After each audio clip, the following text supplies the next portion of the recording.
En los últimos años se ha dado un incremento en el número de teorías conspirativas. Aunque las inventa una minoría, hace mucho ruido en los medios.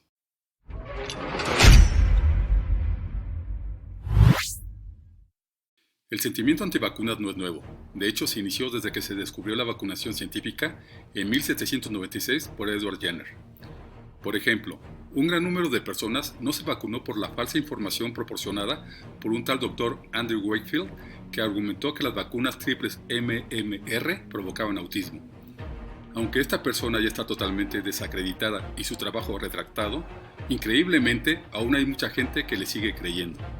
El tema ahora es que con las redes sociales, cualquier mensaje falso puede ser divulgado ampliamente, creando una psicología de rebaño. Nunca ha sido tan fácil propagar ideas falsas, sin base y que causan daño. Y en tal sentido hay un amplio campo para teorías conspirativas de toda índole. Nada parece demasiado exagerado, desde la idea de la Tierra plana hasta la existencia de seres reptilianos controlando el mundo. La alta influencia de las redes sociales provoca que unos cuantos instigadores conspirativos logren convencer a un gran número de gente.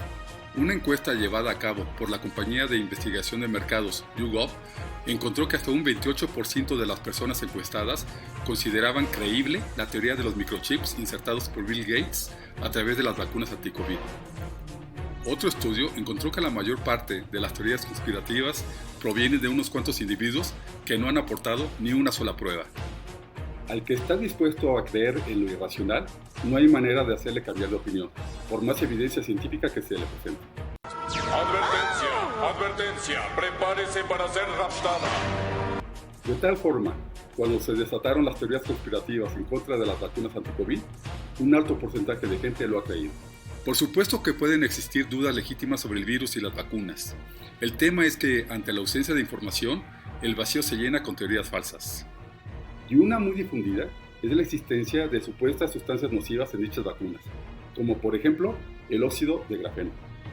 El tema del óxido de grafeno surgió a raíz de un informe provisional publicado por un profesor de la Universidad de Almería sobre la probable presencia de este material en la vacuna, lo cual ya fue totalmente desmentido por dicha universidad.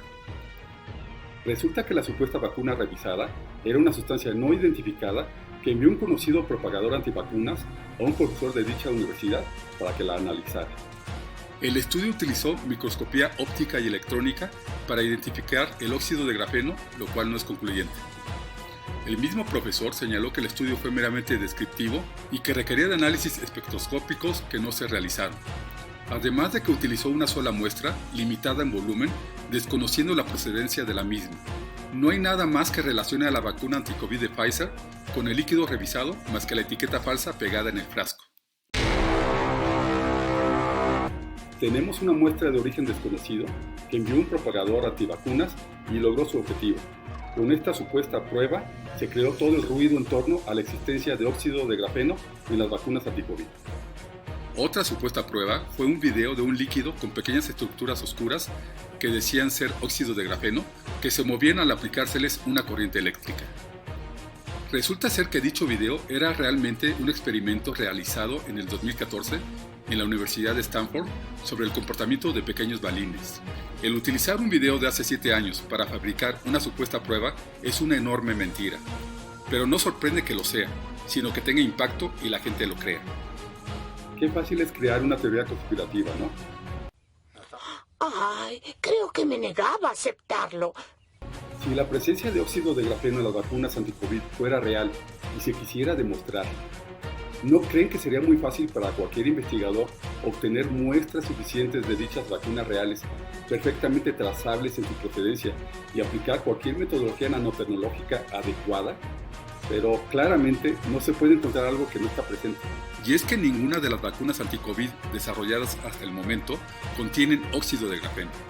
La composición de todas las vacunas es conocida y está verificada por las agencias reguladoras.